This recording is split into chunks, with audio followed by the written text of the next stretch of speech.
Walking a jungle path through the hills of Jamaica is a lot of work just to find lunch. But I'm looking for a guy who sets up shop to make food in a forest clearing, and it's a different clearing every 6 months or so. My friends Ayana Hansen and Claire Osman are leading me to his most current clearing in the hills near their hometown of Ocho Rios to give me my first taste of Rastafari cuisine. The Rastafari movement is a religion created among Jamaica's disenfranchised blacks in the early 20th century. Bob Marley is probably its most famous convert, and dreadlocks are the most familiar mark of a believer. Rastafari has elements of Christianity and West Indian mysticism, but it's based mostly on African traditions. It preaches living a natural lifestyle free from the contaminating influence of modern Western society. You can find city restaurants run by practicing Rastafarians, but Wolde Selassie takes the back to nature mantra to a whole other level. He does his cooking in the woods, using natural ingredients. People like Claire and Ayana seek him out to buy his handmade creations, but he's not a guy who cares much about making money. People have to know where to find you. There's not a very big sign. Yeah, but I'm fixing up something out there so you can find me. I'm not saying that you have to. I'm just saying I think it's really cool, actually, that there isn't a sign. Because I had to find a friend who knew a friend who knew a guy. Wolde Selassie is known in the countryside around the town of Ocho Rios as the Yatty Man. This is a yatty. It's the vegetarian version of one of Jamaica's most popular snacks. A patty is a dollop of mincemeat and spices wrapped up in a flaky turnover. It started as a tasty, filling way to distribute a little meat for people who can't afford a lot. A yatty is the same idea, just minus the meat. Well, I'm making a yatty with peas and beans and corn and Irish and pumpkin. This is a yatty. No meat, pure veg.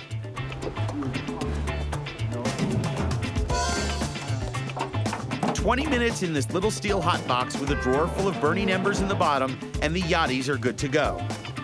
One bite, wow, and I get why so many people think it's worth the trouble tracking this guy down. What do you have in there? There's something a little spicy. You have a little hot chili pepper? Yeah, a little pepper. Wow, that's really good. I was not hungry when I walked in here, but just eating this is good. And plus, look at the exquisite work with the pastry. You know what I'm saying? Rastafari cuisine is known as ital, from the word vital.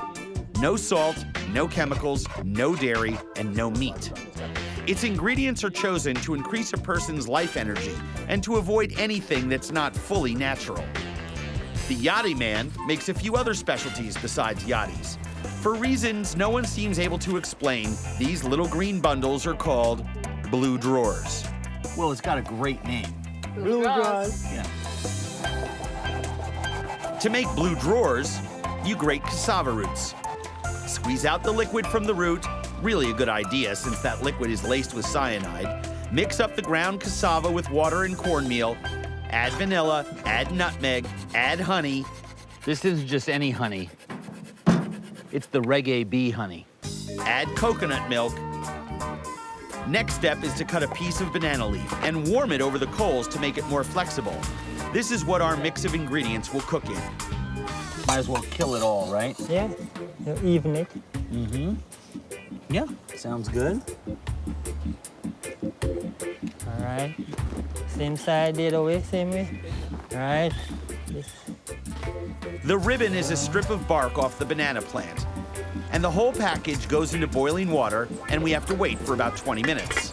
No haste, because haste make waste. Haste does make waste. Also, let's remember, we're kind of trying to slow down here, right? Right. So my fast-paced, hectic, Jewish, neurotic, hypochondriac, sort of like sober dude, freakazoid mindset. I like your style. You're like an entertainer. I like your style. When the blue drawers are ready, they come out of the banana leaf as a solid lump. This little slice weighs like 7 pounds. This is dense. Densely packed puddings like this were developed so that just a few bites could last working people for hours. This is sweet. It's very dense with the corn and cassava. It's got great flavor. That nutmeg, honey, raisin thing with the coconut milk is great. Cinnamon. Yeah. One of these would last you a day. I'm glad I came for a taste of this food, but I think another reason people from town seek out the yachty man is this. He's a peaceful soul who creates a temporary oasis in whatever jungle clearing he sets up shop. You probably hear this all the time, but you're a very special guy. You're not the first person to me. I know that. So I don't want to, keep, it's just amazing. Just hanging out with you is very cool. Yes. You're very, very peaceful, and I appreciate get a great vibe. Yeah. I get a great vibe. You too. One of the main arteries running across Jamaica is a two-lane highway called Route A1. I'm traveling along Route A1 from Ocho Rios down to Jamaica's capital and biggest city, Kingston. Lucky for me, Route A1 is lined with opportunities for interesting eating. To help me find some of the most interesting, I arranged for my friend Jackie Sinclair, a food writer from Kingston, to meet me on the road.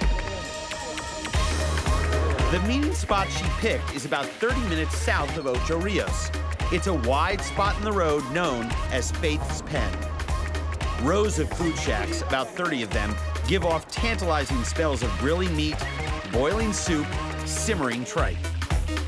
Drivers pull up, grab a favorite snack, and keep on going. But me, I'm gonna stick around and do some serious sampling. Jackie's visited just about every shack on the row, and she's guiding me to a couple of the very best. Right over here, stop here. Cherry's one stop. Cherry's One Stop. Yes. All these little shacks are run by independent contractors who each try carving out specialties that will keep customers stopping in whenever they drive by. Miss Cherry has two specialties: curried tripe and beans, and this. The ackee? Yeah, the ackee and Ackee saltfish. Okay, we'll try that first. Did you know that's our national dish? I do know it's your Okay. national dish. Ackee fruit is everywhere in Jamaica. Its popularity goes back to the plantation days as cheap food for slaves. In those times, it was usually mixed with another cheap food, salted codfish. This famously is the fruit that looks like a cross between brains and scrambled eggs. Yes. And that's the ackee right there. Yes. And then you have these beautiful pieces of salted fish. You're right. Salted cod, typically. Ackee is a thick, starchy fruit without much going for it from a taste standpoint, but it soaks up the flavor and adds bulk to whatever it's cooked with. That's pretty good. It's well flavored. Onions and thyme and a little chili. Oh, man. A nice little saltiness from the salted cod. It's really good. And so many people who come to this island, I kid you not, 99% of the people from my country that come to Jamaica never try it. They don't try You know, because they it. think it's so weird. Oh, I suppose. They're like, oh, it looks like brains or scrambled eggs. It's like, it's so good. As for the tripe, Miss Cherry lets it simmer in some of those Scotch bonnet peppers along with thyme and garlic. The curry goes in along with the beans. Ah, this is delicious. I expected her tripe to taste like an unwashed abattoir, Gosh, yes. but it does not. Not at all. It tastes clean and fresh and bright, and the curry sauce is out of this world.